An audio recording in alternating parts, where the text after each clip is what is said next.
It's 6 o'clock. I'd like to call the meeting to order, please. Please call the roll. McCaig, Here. Wertz, Here. Johnson, Here. Rust, Here. Trent, Griffin, Here. Ware, Here. Campbell. Here. Please stand for the Pledge of Allegiance.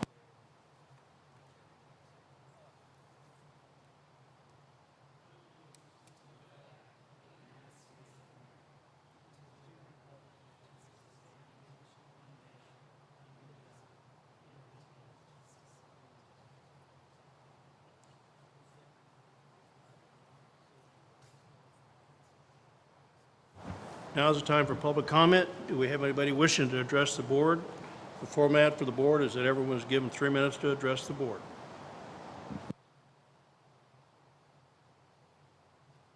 Seeing no one, we'd like to move on. Amir, do you have an enrollment update for us?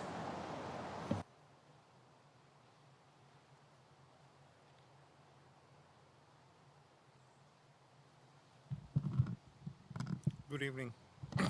Hello. Yeah, good evening. I just want to give you an update on summer and fall and for the total head counts. For the summer, we are, as of today, current student count is 800 versus 813 last year. We are short about 13 students, but our credit hours are up. It's 4,277 compared to 4,051, which is about 6% up. And fall students, as of today, our head counts is 1396 compared to 1885, which is 18% up. And enrolled credits also up is 15,638 compared to 12,976, which is about 21% up. Any question?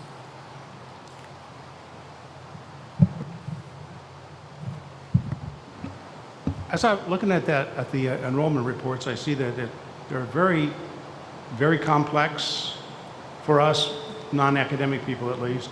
There's a lot of there are words that are not defined. We don't understand what some of these things mean, like continuing and advanced degree or something.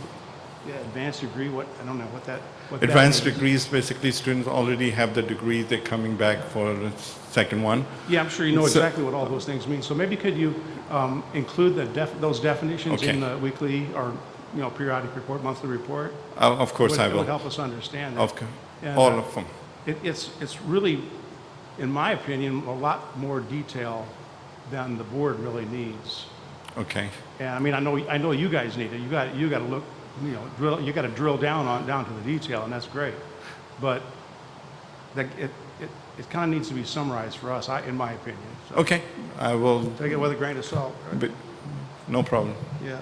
Now, the other thing that I was thinking is that I've been told that this reporting of enrollment is kind of evolving and we're starting from scratch. And I mean, community colleges have been reporting enrollment for years, since day one. I don't understand that. Can you understand that? I'll handle Explain that one. comment, Okay. or- Yeah, so that's my comment taken out of context. We are creating dashboards from scratch. So the way we're looking at data, the way we're evaluating data to inform our decisions is a new task for the institution since I've been here. Well, it can't be evolving and starting from scratch after 4 years. You've been here for 4 years. Are we still starting from scratch? No, the dashboards are evolving. I mean, it's an ongoing process. Just like you have more detail, those are details that we're starting to look at and mine down to make informed decisions. Absolutely not. I mean, it's like everything's evolving. The work we do is evolving every day. But I don't know what answer you're looking for. I mean, the bottom line is we're doing well with enrollment. We're continuing to look at where the opportunities are, where the vulnerabilities are, and I think Amir and team have done a good job of helping to tighten that data up so that we have very meaningful data to use For us, it's critical that we know what's happening within our region and within our environment. So from an evolving perspective, absolutely.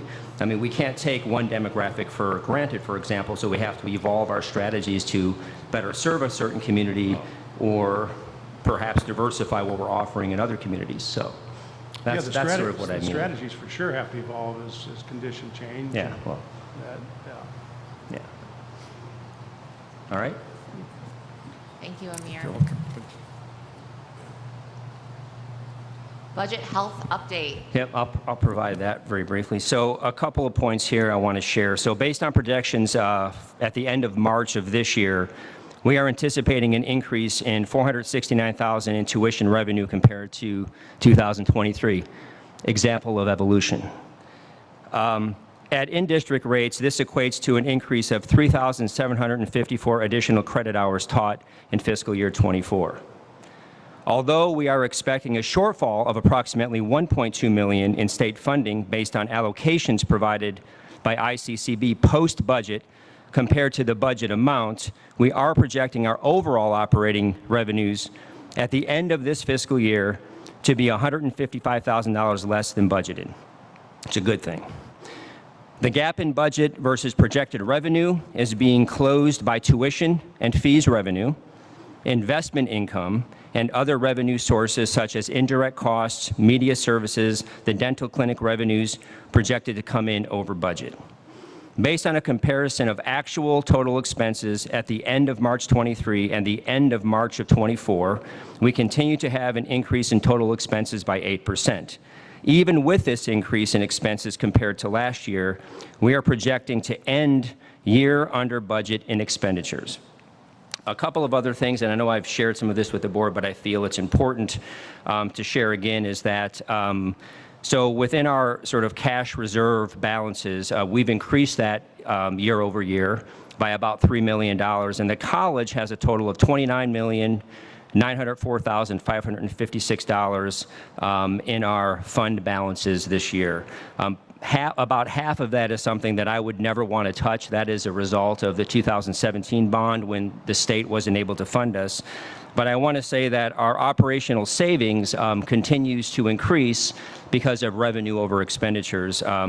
We want to spend some of those dollars down, and you'll hear in a little bit here a presentation on deferred maintenance, and that's one of the strategies that we're looking to address via these dollars. But this is all a result of the good work, and I just want to say that from a budget health perspective, things are looking positive, and we're excited to continue to move forward and continue to evolve the work. Thank you. Dr. Traska, are you going to address Yep. the annual culture survey? Yes, I will do that. Okay. So I'm back once again. So you all have this in your book, and I know I've shared this with the campus today. We had a little bit of a longer presentation to the campus. So I'm going to highlight sort of 4 areas on the culture survey so it's not redundant. The first is just the general culture. So just so you're aware, year over year, starting last year, we started doing the culture survey, and this was an outcome of Key Direction 3, which is focused specifically on building culture and transparency on campus. So our increase from this year to last year is 197 team members participated this year versus 164 last year. And I would argue that, you know, I would love to see more individuals be engaged in that, and we're trying our best to send out reminders and, just get people engaged. Let us know how your experience is so that we can continue to look at ways to improve that.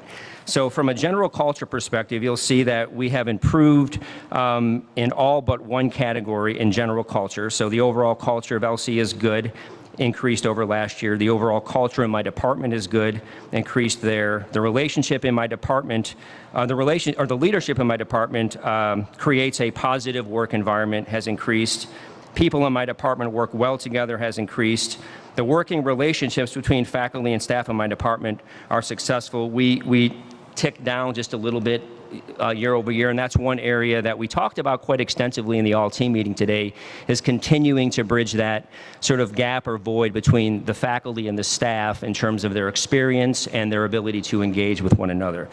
We're still doing really good in those areas, but there's opportunities there for us to continue to strengthen the team. Any questions on that slide? And then I'm going to jump forward to areas of strength and opportunities for growth. So we have a bunch of areas that we have done well in, and we have a bunch of areas that we really need to focus on. So strengths are, I feel safe at LC, defining safety in terms of like physical safety from a security perspective, so the work that Brad and his team do, in terms of the services and opportunities that we provide, not only our team members, but also our students.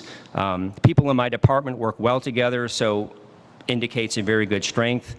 I feel respected and valued by my coworkers, very positive there.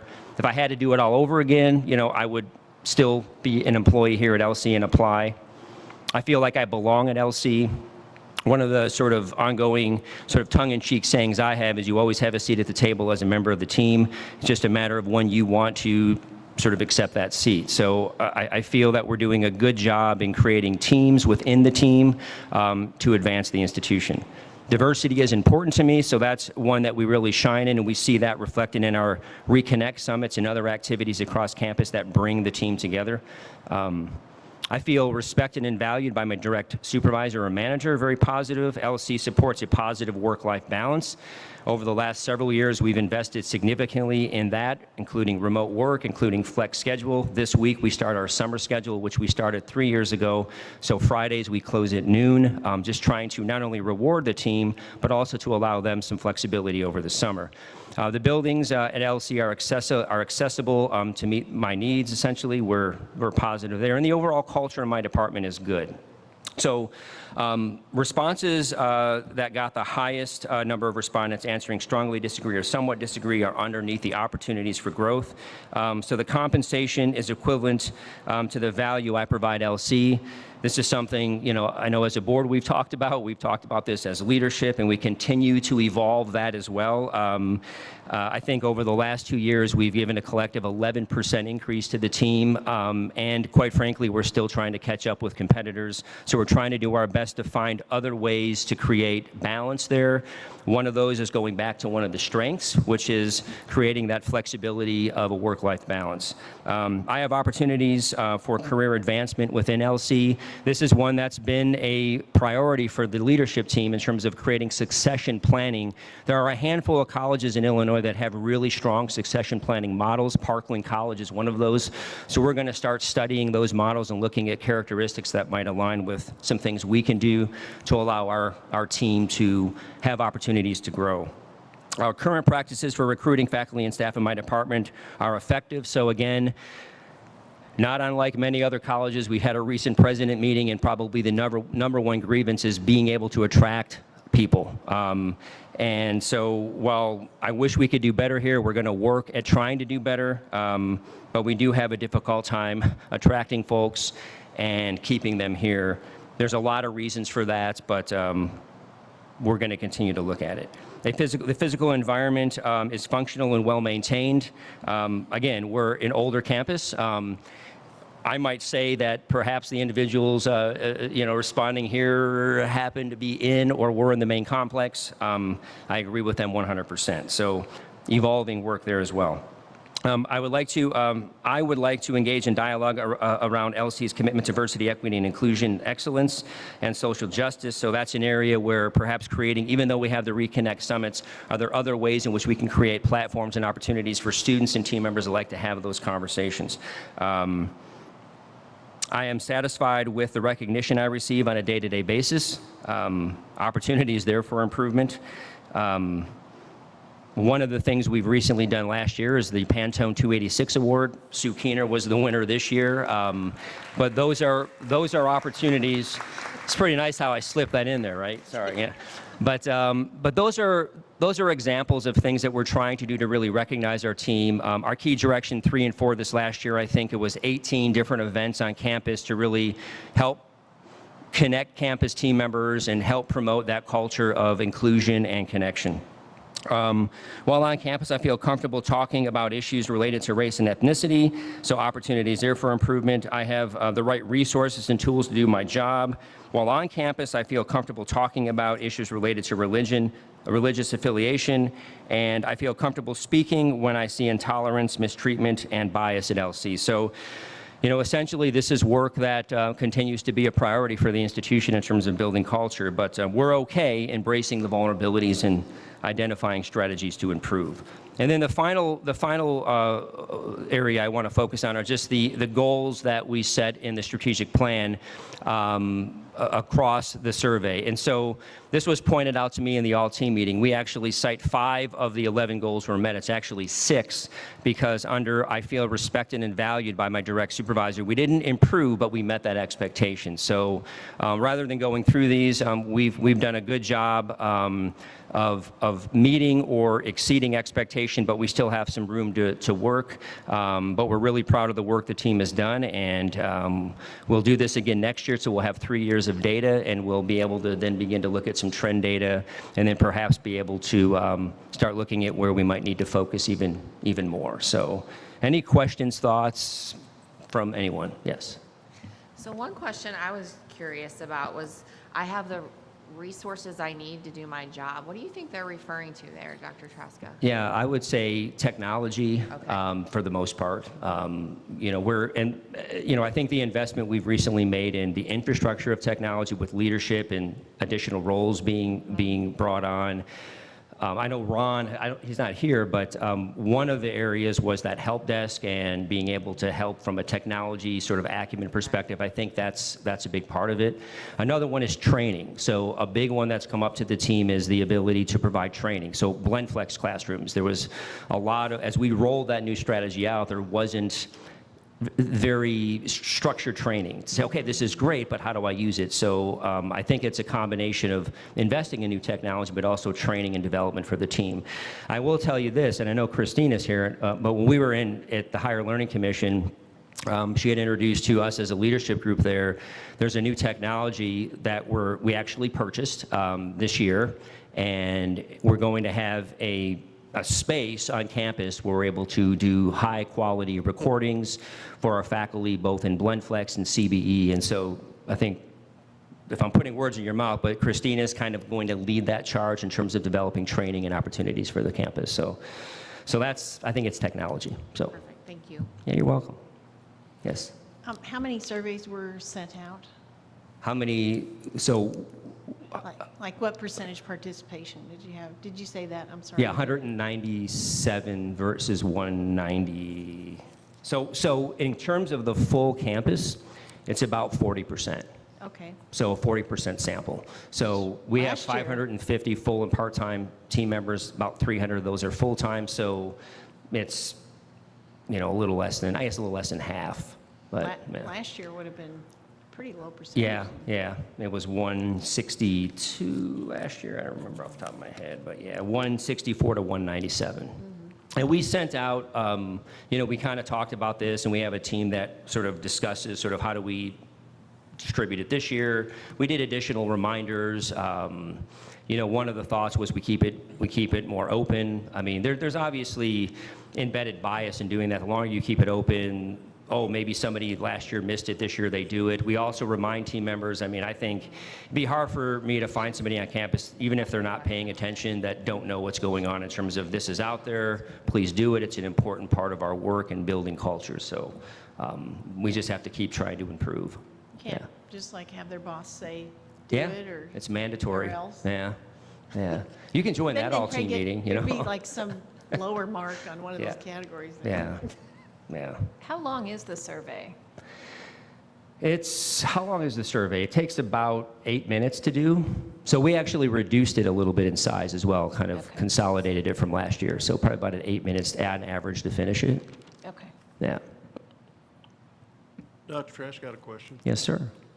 You've asked the culture about safety of the campus, the equipment they need. Is there a spot that maybe you ought to put on there, that what they feel about the board and how the board? Sure. Yeah, we can do that. That's something we can talk about this year. Next year, but Yeah. what their impression In is, terms of the level of support yeah, absolutely. what their feeling is about the Board of Trustees. Yeah, okay. Maybe we don't want to know. It's okay. It's all right. Thank you. We Thank should you all. know. We should know. Yeah. Thank you all. Okay, are students students have never been surveyed, right? Yeah, they are surveyed as They're well. being we have a similar. Yeah, so we have a do. similar I know survey? Brad's not here, but do you? When will that be? We've done one, I guess. Yeah, we already. did one, and this year it was sent out again. I'll double check with Brad White, and I'll email the board on that. But yes, we do survey the students. Last year we had extremely poor, response rate. I'm embarrassed to even tell you what it was, but it was low. So, but we do. And the other thing that we're trying to do is join the National Benchmarking Project through Johnson County Community College, so we can benchmark our survey results with like colleges to, how our, what's happening within your culture around leadership or around inclusion, and then look at, okay, are we way off the mark, or are we in line with really like colleges, similar size, similar demographics? So again, another example of just trying to sort of grow sort of the work a little bit, Kevin. So, but I can get the student information out as well. So I'll double check with the team tomorrow on that. So. Thank you. Deferred maintenance overview and presentation of deferred maintenance priorities for FY25. Thank you. Lori and Chris? Well, I was going to do deferred maintenance, but Dwight, I'd like to tell you what I think of the board instead. Just kidding. Okay. Chris is going to join me here in a little bit. We just have a couple goals. We're going to try to be brief, but we understand. I know she's put a handout at all of your seats, and I'm sure you'll have lots of questions. So if we can't get through all of them tonight, as you guys know, we're accessible and we'll help talk through them. So we want to try to be brief, but we want to make sure the board is aware of all of the big picture of all of our known and anticipated capital projects and deferred maintenance projects that are in queue. We want to share some history and background as to why we are where we are, and also share some of those higher education facility trends that are happening nationwide. And then Chris is going to share with you some of our plans and strategies to address those issues ongoing. So I do want to make sure I introduce Chris Palda. I think most of you guys know Chris. She is our Director of Campus Operations. She oversees our maintenance department, our grounds, insurance, campus events, auxiliary services, and capital projects if we can ever get them going, right? So she's a very busy person, but is kind of boots on the ground with all of these projects. I plan to share with you a little history and background on the current trends we're experiencing, which, as I said earlier, mirror some of these nationwide trends that we're hearing about. And Chris is going to review what our current strategies are and just not go through this handout point by point, but just kind of talk to you about our plans to be more proactive with this deferred maintenance strategy in front of you. So our pre-pandemic trends in higher education nationwide, they were seeing enrollment growth, but space growth for many colleges. And this is according to a 2021 report from Gordian, which is a higher education leader in facilities management. Lewis and Clark, like so many of the other higher education institutions in 2020, transitioned our focus and our funding and resources toward enhancing our building safety in the hopes of returning our occupants and our students and our staff to those buildings. And as you might recall, we thought we were going to be gone from campus for about 2 weeks in 2020. And that turned out to be over a year of some of our spaces being completely unoccupied. Essential workers, including our maintenance team, didn't return to campus until July that year. So 5 months of almost, other than our wonderful campus safety team being on campus, we weren't even allowed to have our essential workers here during that time. And then when they did return, their focus was immediately on locating and installing plexiglass dividers. We had to do a ton of installation of new HVAC air filtration systems. And our health science programs, we had to install new entirely hospital-grade air filtration systems and a number of other preventative safety things. We had to set up classroom space to make sure we were social distancing. So that took up a lot of our maintenance team's time, even when they were able to return to campus. And then we found ourselves suddenly short-staffed. I think we experienced a ton of attrition through retirement upon returning to campus. We had, at that time, you had to, if you contracted or you were exposed, it was an automatic 2-week absence. So our staff was really struggling to keep up with just some of the regular preventative maintenance that would happen on an ordinary basis. And then, of course, we came back to surging supply cost, supply chain issues, creating further delays in some of the preventative repairs that we would normally do. And again, our maintenance team at the time was just shrinking and really struggling to keep up. The fact that Lewis and Clark is historic, is unique, we also found that even finding replacement parts for some of our outdated systems just pushed and advanced the end of life of a lot of those systems that we were having to replace. So that's Lewis and Clark, but those trends are not just Lewis and Clark specific. Chris and I were able to attend a recent webinar with Gordian, and then their 2024 report was just released and shared a lot of, it was kind of reassuring, although it's not a great picture. These are the same things that other higher education institutions are experiencing. Our current focus is not on growth, as you guys know. It is on maintaining our current footprint. Just a few quick national statistics from that Gordian report I want to share with you. Space growth has remained flat over the last 3 years nationwide. The institutional investment in existing buildings has rebounded with a growth of 33%, of which 20% is attributed to increased wages and inflation. The cost of building supplies and construction services alone have increased 19% since 2019, and spending on existing facilities post-pandemic grew at a much faster pace than anticipated and exceeds those fiscal year 2019, yet we're still we're falling short in terms of funding to meet those ongoing needs. Staff shortages was also a national trend. Overall building care and performance of systems has declined because of this. The average skilled trade worker is around 55 years of age. The average American worker is 44 years of age. And it's estimated that 40% of current building maintenance industry workers will retire by 2030. So these are things, like I said, that are impacting us, but it's hitting higher education institutions nationwide.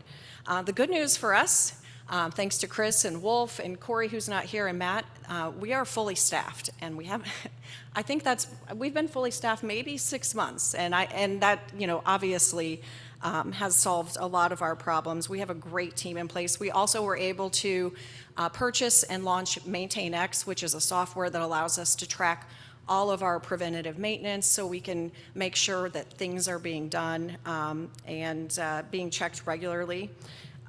In addition, we've worked with our facilities management team to really help us outline and develop this plan that you guys have in front of you tonight to help us prioritize those projects and to help us anticipate end of life of things like HVAC systems, boilers, roofs, so that we can build those into our budgets ongoing.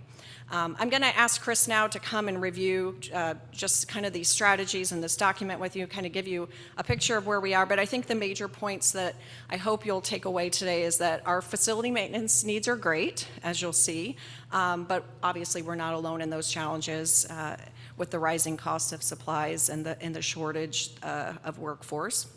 We're working to ensure that you as our board and of course our executive team is aware of those needs, and that's really important to us as we talk about how great those needs are ongoing. Coming out of the pandemic, as I mentioned, we've experienced labor shortages, supply chain issues, surging supply costs, and those have further challenged our campus maintenance team and our budgets. And our focus moving forward is just really on maintaining our current spaces, prioritizing maintenance projects annually, and then working with Ken and the executive team to make sure that we're budgeting for those priorities as we know about them. So Chris, I'll turn that over to you, and then as always, we will answer any questions you guys may have. All right, thank you. So now that we know we're not alone in this deferred maintenance trend, what is Lewis and Clark doing to move from a mostly reactive stance to a more proactive stance in maintenance?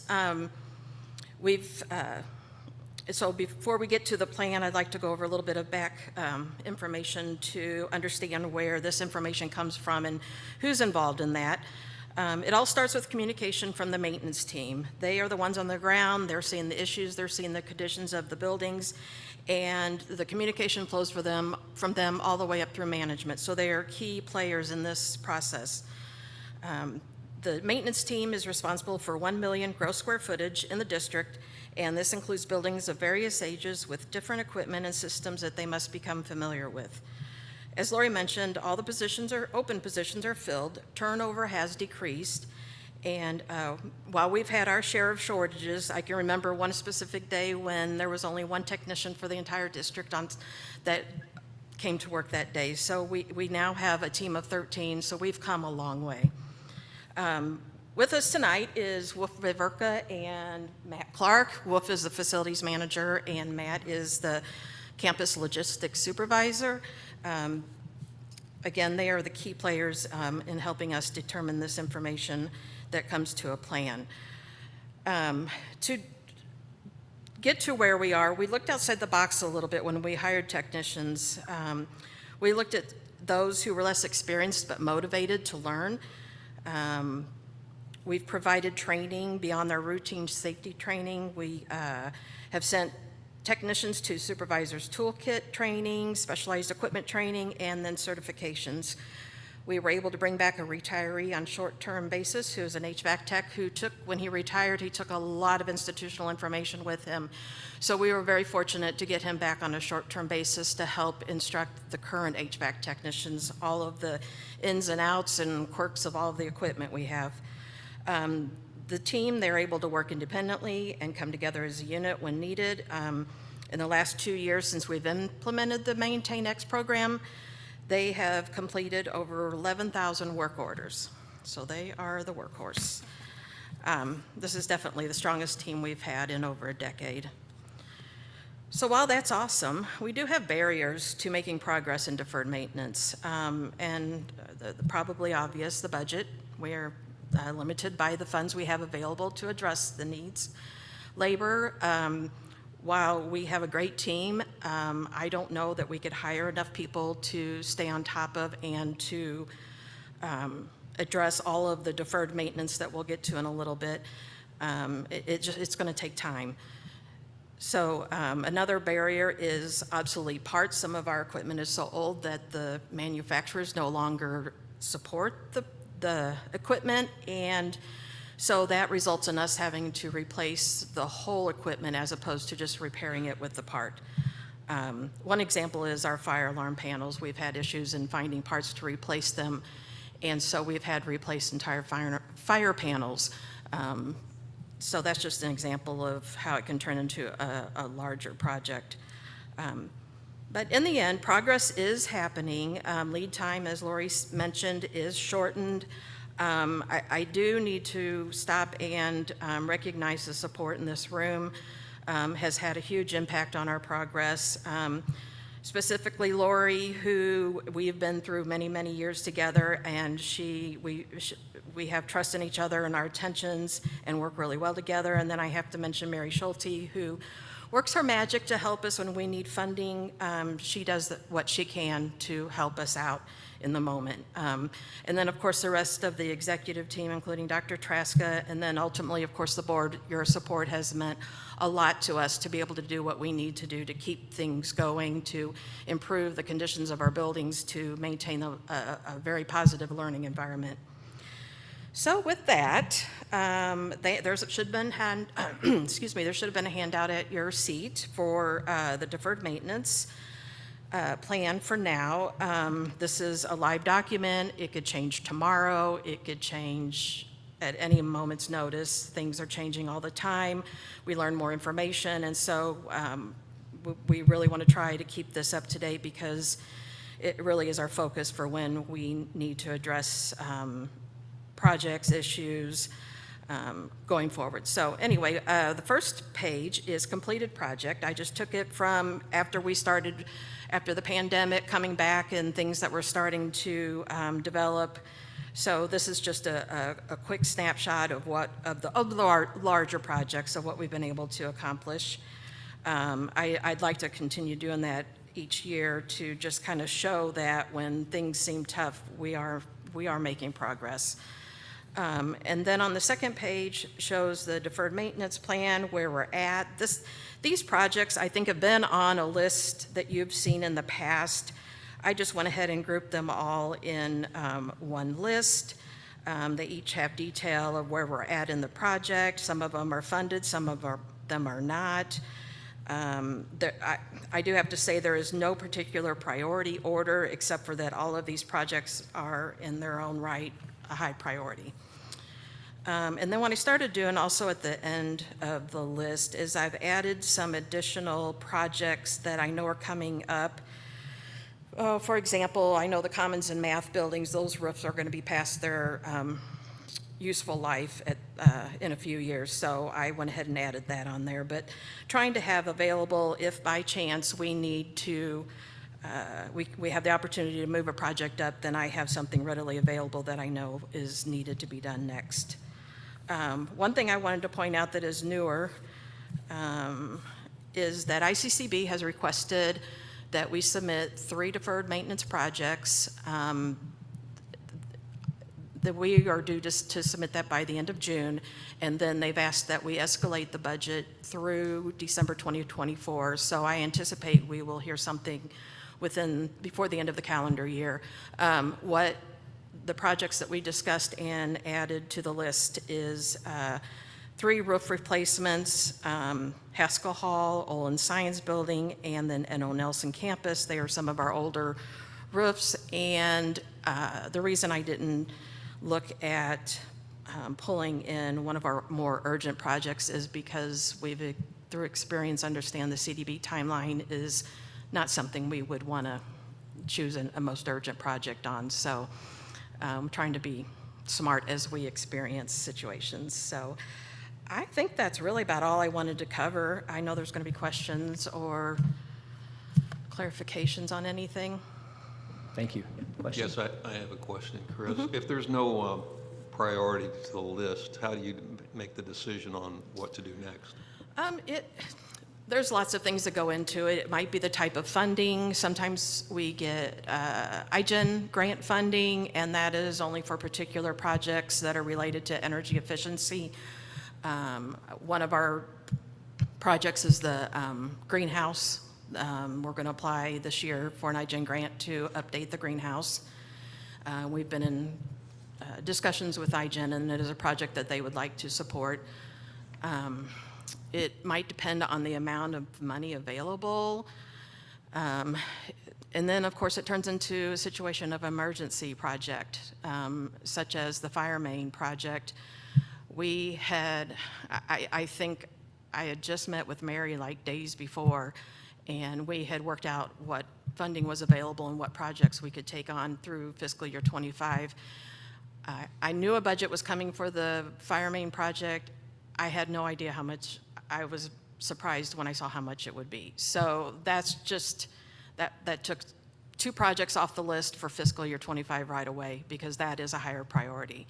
So it's a moving target every day. A lot of times they are currently driven by emergency projects.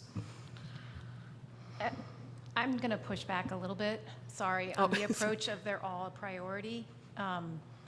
I think that you have to be able to identify the top 5, top 10 priorities and help us understand how that's fitting into the budget.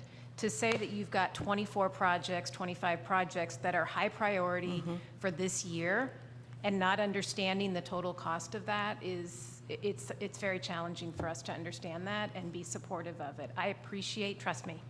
No, I understand. This is actually a Full-heartedly. 5-year plan, and our original version kind of shows what we'd like to do in each fiscal year, but we've been doing that for the past few years, and we're trying to be a little more realistic about it. I mean, the goal is that these projects stay on until they're completed, and they're just going to carry over from fiscal year to fiscal year until we have funding to approach them. But there are lower priority projects to that point, though. I mean, Yeah. even just a simple, it's red, yellow, green. Yeah. Right? And Yep. your red is, yeah. that's an emergency priority that we can then understand Sure. Yeah, we can definitely do that. versus something that's nice to have if some alternative funding happens to come up that makes sense for that Yeah, type of we can project. definitely do that. Yep, thank you. I think also, one of the projects on here, the seat replacements in Hathaway Hall, the foundation just approved that, Yes. so that's Yes. one we can take off the. Yep. Yeah, we did try to outline any funding, and any board action that's already given us some authority to move forward with some of these projects. So some of these projects are still on here, but there is funding allocated to them in fiscal 24 or 25, but we're going to keep them on here until they are complete, until they've been through bid and they are complete, so. So the ones that actually have dollar amounts next to them, are those approved funding, or are those Not all of them. estimates? Or Sorry. how do we distinguish? In the comments, there are, whether they've been board approved, if they're in, Yeah, so we have to read through all the comments before we can understand which of these projects have been approved and you have secured funding versus which are still on the We list. can move those out. We can reorganize. and we can this pull that out. That would be very helpful. Yep. Yeah. Thank you. And Laura, did you count the seats and make sure there's 705 seats in Hathaway? How many? 705. I think there's more than that. Brian McKinney, right? 953.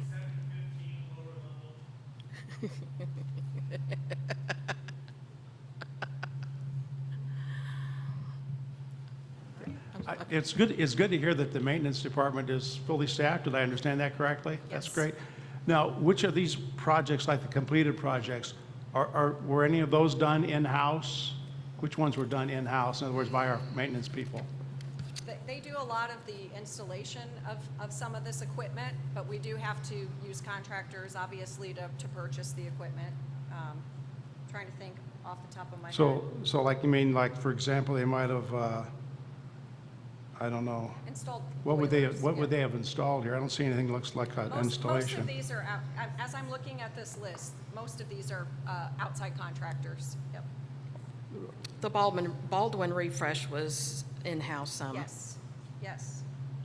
I'm sorry, I'm not hearing what you're saying. Is it, none of all of these were done by outside contractors? Is that what you said? Some of the Baldwin refresh was done in-house. The painting and, Yeah, but not, I mean, like the Baldwin Refresh enrollment Some of that, area? That would be in-house? Okay. and we'll see more, now that our staff is here, they're more acclimated to the campuses. They're in a better position. They'll be taking on more in-house than this reflects. They've already started replacing pumps. They've already started doing some of those smaller projects, but we'll see more of that as time goes on.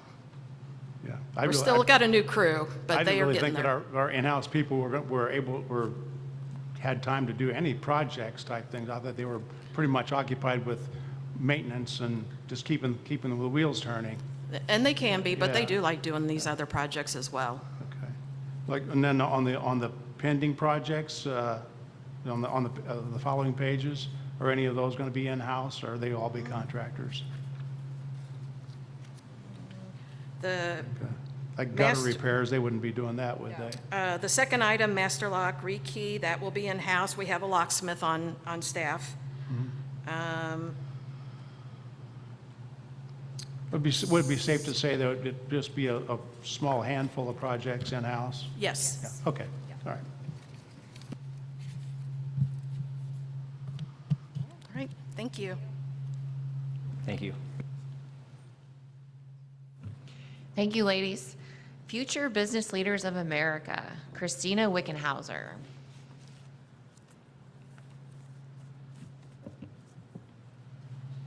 Hello, and thank you so much for putting us on the agenda again. I humbly apologize for last month. That is 100% my fault. I just want to take some time tonight to share with you what this club is, because this whole environment of worrying about recruitment, and we're empowered to go out and do the things that we think are going to grow our program. And so Future Business Leaders of America has been around since the early 50s. They're in middle schools, high schools, and the college level. Prior to this year, they used to be known as Phi Beta Lambda, but they did a brand refresh, so we're still Future Business Leaders of America. And so my idea behind this was, hey, we can tap into high schools and business students and there and show them like, hey, we have this knit of people who are really excited. And then we have also been able to kind of finish that pipeline building by connecting with employers out in the community to say, hey, these are some top-notch students that are going above and beyond. And I just want to give you a little bit of an idea what above and beyond means, because it's pretty intense. So not only do they have full-time schedules, but a lot of these people have 2 different jobs. Some of them have been able to break into their career field. Nick Edwards, who's going to speak in a moment, he's our president, he was able to break into marketing already. He's down at Argosy through a connection that we have there. And Vondasia Pittman, she is interested in accounting and was able to pick up a position there. And it's through just kind of the growth of activities. They've come out of their shell. They've realized that there's kind of exciting stuff happening in business and accounting. It just kind of brings it to life. So we've done various things over the year. We've spoke to the foundation board. We've hosted Riverbend CEO program. And these students are stepping up and they are speaking so eloquently. It is unbelievable how much they've developed in this last year. And just recently, we went to state competition. They competed in various areas, and I don't know if you saw the Riverbender article, but we brought home 7 first places, 2 second places, and 3 third places.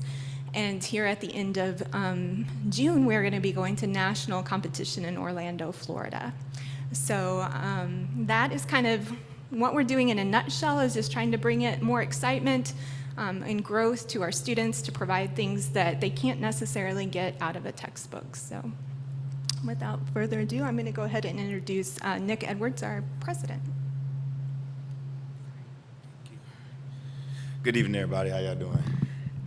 So just to reiterate, because she said a lot, like first you want to just thank Lewis and Clark for the support that you guys do give us. Being the founding president of FBLA, that's a lot of pressure on me, and with a great advisor like she is, she definitely pushes me to be the best that I can be. As she said earlier, through the program, I was actually offered the job down in the marketing department before I even filled out an application due to the connections of the club. So taking that personal story, when we do go talk to incoming college students and current college students, that's something that I use as a tool to show them that we're more than just a basic club. We're actually out here building networking connections to help you in life. The first conference that we went to in Ohio, we rubbed elbows with the national presidents, and I still talk to them today. That's an easy letter of recommendation that you can get from them that everybody can have when you're applying for a job. Recruitment, she talked about recruitment. The hardest thing, I think, and it's on the national level for us, is getting students to understand that this is a down-the-line type of club. Yes, we do have fun. Yes, we are gearing ourselves for the future, but we have fun now as well. And I think that when people join clubs during schools, they're thinking more about the fun more than what their career is looking like down the line. So yeah, that's pretty much all I have. And just thanks again. Like, I'm proud to be a Lewis and Clark student. Coming in at 30 years old versus an 18-year-old, I had a lot of challenges. I was kind of stuck in my ways, you know, had to relearn how to learn. And Christina was actually my accounting teacher, and she helped me shift my focus on what I thought I knew about life in general. She's a great mentor, great person in general, and we couldn't be where we are without her. Next up, I'll bring up my vice president, Mason. You've probably seen him on the court a little bit this year, but I'll bring him up now. Hi guys, I'm Mason Farrell. I'm on the tennis team here also at Lewis and Clark. If you guys couldn't tell, I'm just playing basketball guy. This is the first year we've had FBLA, so I've been here for 3 years. This is my first time being in any kind of club that wasn't like basketball or anything like that, and that's only because of Miss Christina, because she was also my accounting teacher. She's helped me a lot there, and then she helped me to give me this opportunity to be our founding vice president and do a lot of cool things with Nick and Vondasia back here. And the coolest thing I've been able to do is, you know, represent our school at the the state leadership conference and bring home 2 first places and a third, and then get to go to Orlando next month to represent nationals. But I don't have a nice speech like he does, and I just wanted to thank you guys for that, and that's all. Next, we got Vondasia, so there you go. Hello, I'm Vondasia. FBLA has helped me grow so much more than I ever thought it would. I joined hoping to just learn more about my career and stuff, but it's helped me grow and be more confident in myself.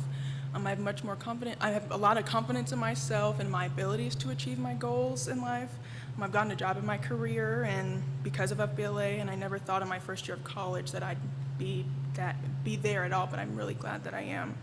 I've made amazing friends, and I am more than happy that I'm here at LC, and I appreciate the support that we receive across campus. Thank you. So just thank you again. Something they're not very good at bragging about themselves. They all have 4.0s this year too. So they are stellar students. Thank you.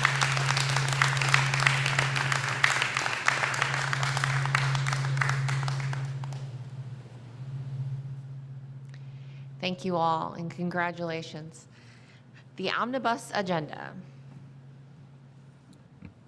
The omnibus agenda is presented for a vote. Is there any item the board would like to be held out and voted separately?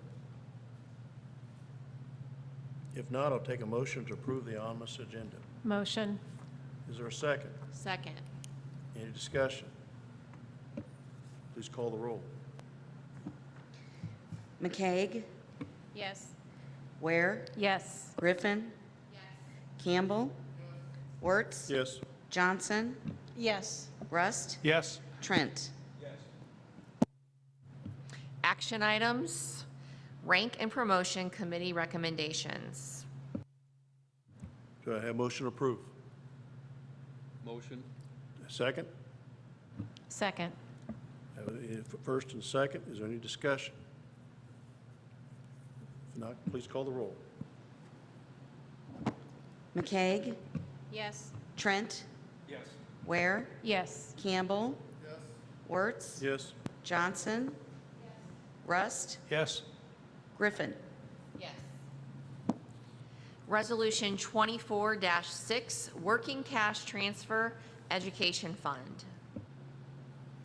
Do I have a motion to approve? Motion. Do I have a second? Second. Any discussion? Please call the roll. McCaig, Yes. Johnson, Yes. Rust, Yes. Trent, Yes. Griffin, Yes. Ware, Yes. Campbell, Wertz. Yes. Motion approved.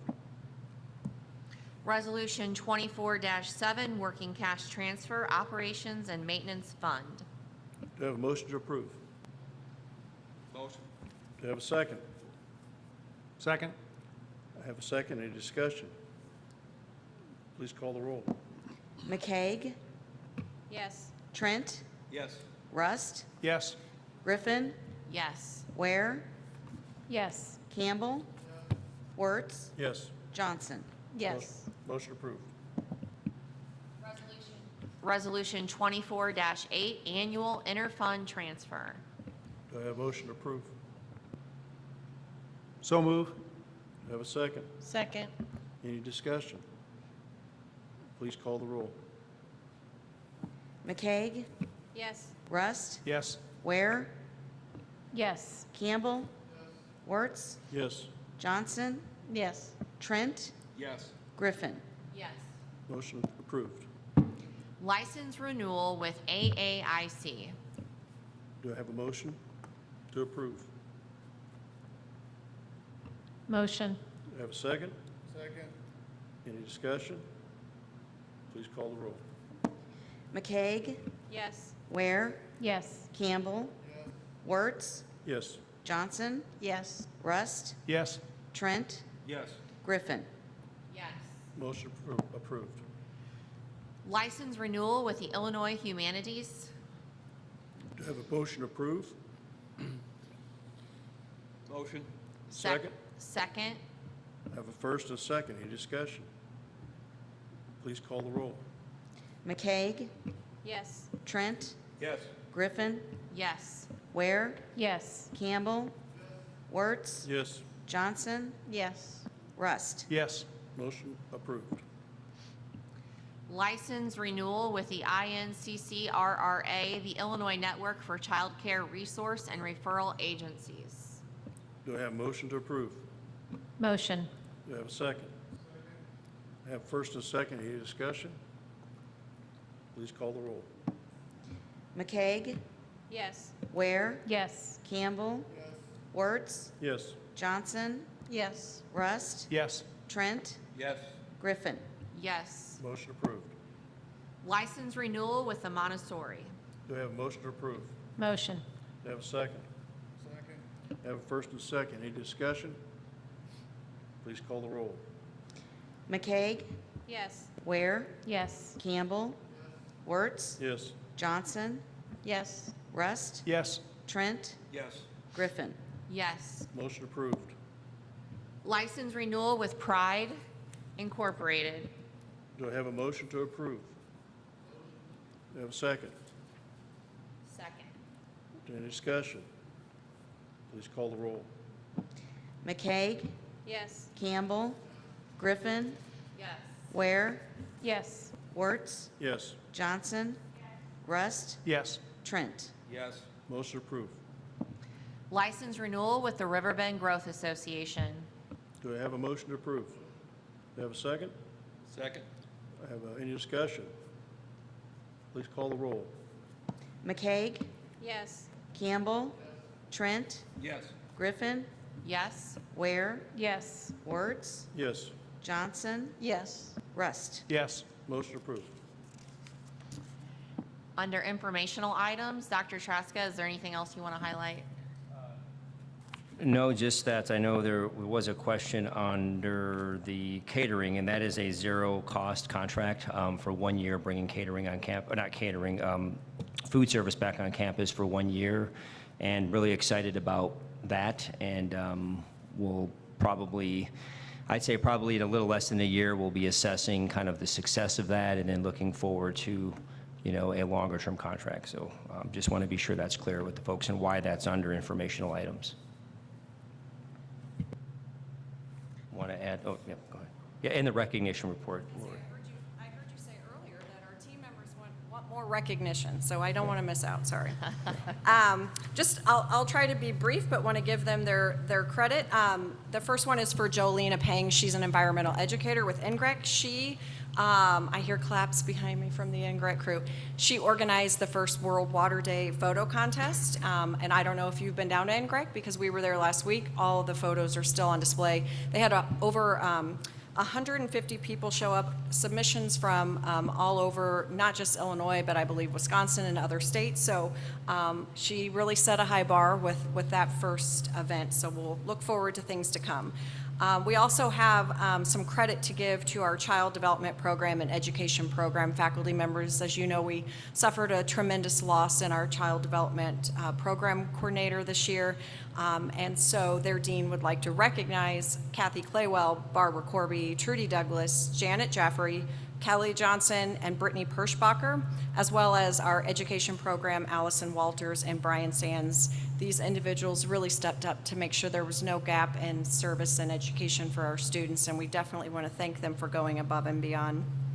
We also have a shout out for Donna Hughes, who's our manager of student financials, purchasing, and fiscal operations. Is Donna in here? She is always in the background, and I think that's what this reads. She is a quiet force, but she's always working to serve our students, and her manager wanted to make sure she is recognized. She tackles and takes on whatever she needs to serve those students. And then Abby Reno, an enrollment assistant, is being recognized for her customer/student service, compassionate, genuine care. She's always helping train new workers in the enrollment center, patient and willing to take the time and walk through processes with our team members and students. Amanda Mitchell is our new registrar, and we've been hearing some rave reviews about her. We lost her from our HR department team, but that's okay because she's now directly serving our students and has brought a new energy to the office and has worked hard to promote a team atmosphere. So thank you, Amanda. And then I personally want to thank Brad Raish and Mickey Cibolo. We had some concerns you know, we have a lot of problems on campus. It's not fun, but we love having them here. We just want to make sure they're safe.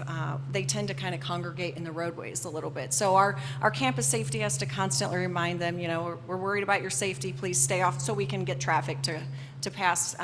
So Brad heard about that and took it upon himself. He and Mickey worked, I don't know how many Saturdays, and not just work to make sure that everybody was getting the best customer service here on campus. They bought bottled water, and I mean, some of these days were really warm. They were here on Saturday for Alton High, I know, handing out bottled water, and then there was one day where I think the rains just came in and they opened up Hathaway to get all the hair and makeup out of the rain. So just really want to recognize them. They do a lot behind the scenes as well. And I was going to mention Sue Keener, but somebody stole my thunder, so. Lori, I have a question. So procedurally, do these people like get a certificate or something, or what? Do they get anything? Yeah, so our HR department, I send them this report, and we have little foam fingers that, you know, say you're number one. Not that we're giving our team members the finger. We give them a finger with a little certificate, yeah, with a little card that just says that they're being recognized and thanks for all that they're doing, so. Thanks, Lori. Thank you, Lori. Leadership team reports. Dr. T. Yeah, so just a couple quick things. So I want to thank those board members who attended the State of Trailblazer Nation last week. It was really good. We had our refresh retreat on last Wednesday as well. It was just a phenomenal session, about 25 team members. Nick Anderson facilitated that for us, and it's really brought more focus to our priority goals underneath each key direction. Next year, you'll see this in June at our retreat, but we'll have the data and technology priority for key direction 4, and then key direction 3 and 4 have now merged. And then in August, we'll launch that with the whole campus team. And so really excited. The other great thing is, I know Ron's not here, but we're moving all of this into a software called Smart Sheets, which is a project management software where we can track sort of the progress around the goals, the activities, the budget. We're sort of doing a lot of that manually now, so we're really excited to have that technology at our fingertips. We also, and I shared this with the board kind of in preview of this, but we had talked this last year about kind of an AI priority on campus, and so we've launched a priority team on campus that's really going to be experimenting with Copilot. And I sent you sort of the outline of what the expectations are, and our goal is in the spring. So probably in about a year, a little less than a year, we'll host a AI symposium on campus where the goal of that team is to really present and inform around the experience that ultimately will help us shape some policies and practices for our work with AI on campus. I actually used it for the first time to summarize a spreadsheet, and it was okay, but, you know, I had to make some changes. It didn't sound like me, you know. It sounded more like Gabe. I joked with him earlier. It's like, you know,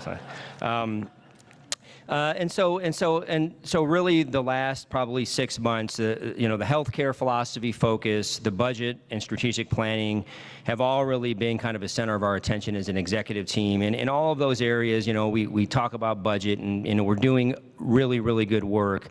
But there's a lot of challenges, and there's, you know, going to, you know, the requiring environment, as I like to call it, is changing. And so we have to continue thinking of revenue sources, ways in which we can continue to advance the institution, understanding that there's lots of places that we have to continue to invest. So I just want to thank publicly, you know, everybody who's been involved in that work, and just the long, long hours. I think there's been evenings Mary and I are, you know, working on a joint spreadsheet at 11 o'clock at night just to sort of get it right, or move this and move that.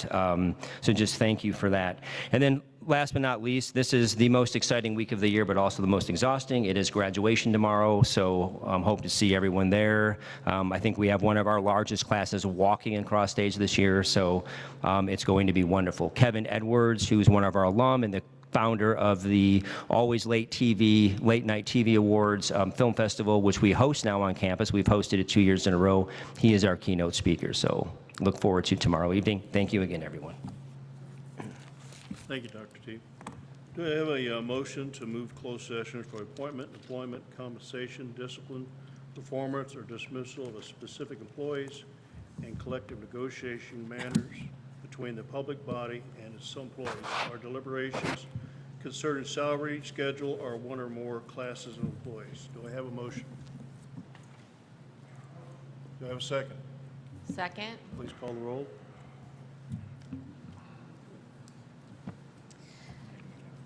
McCaig, Yes. Campbell, Griffin, Wertz, Yes. Johnson, Rust, Yes. Trent, Yes. Ware. Yes. Motion approved. We'll move to closed session. You're gonna be